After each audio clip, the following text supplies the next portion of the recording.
तो जाने कि गोटे प्रोग्राम आज स्टेज प्रोग्राम हो धन्यवाद देवी ये जो कमिटी जहाँ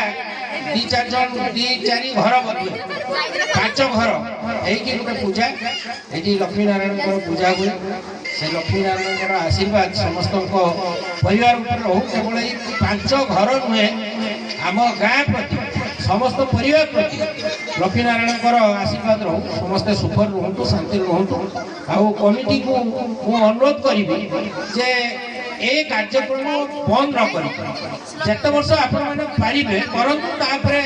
आगामी पीढ़ी से आपण हाथों कार्यभार ने ये दायित्व संभाले यहाँ गोटे आपण मानकर पारंपरिक पर्व पारंपरिक पर्व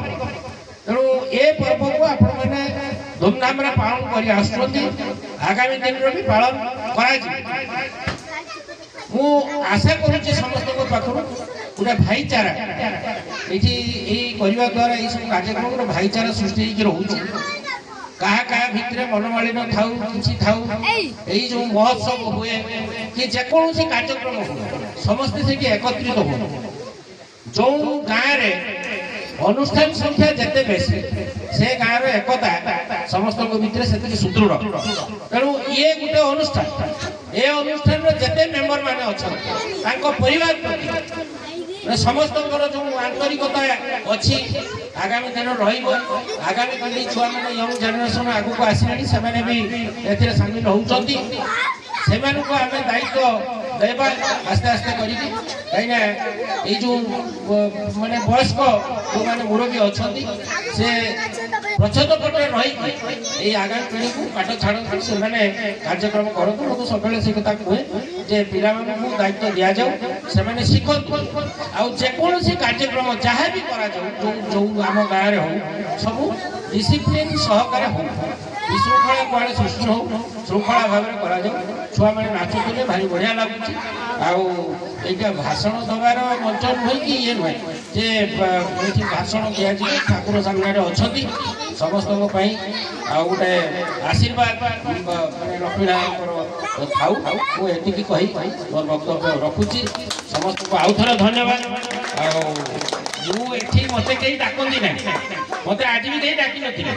कमिटी केतले मत डाकती ना मुझे गोटे घर भाया भाविकी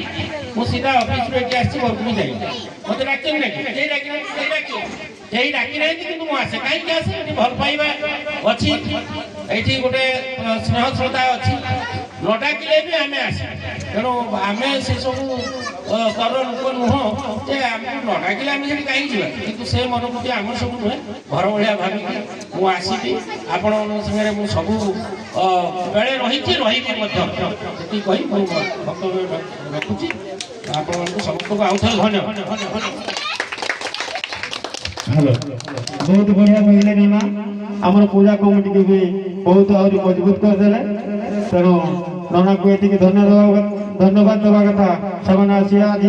आम पूजार पूजा सामिल होती तेणु नाना को बहुत धन्यवाद।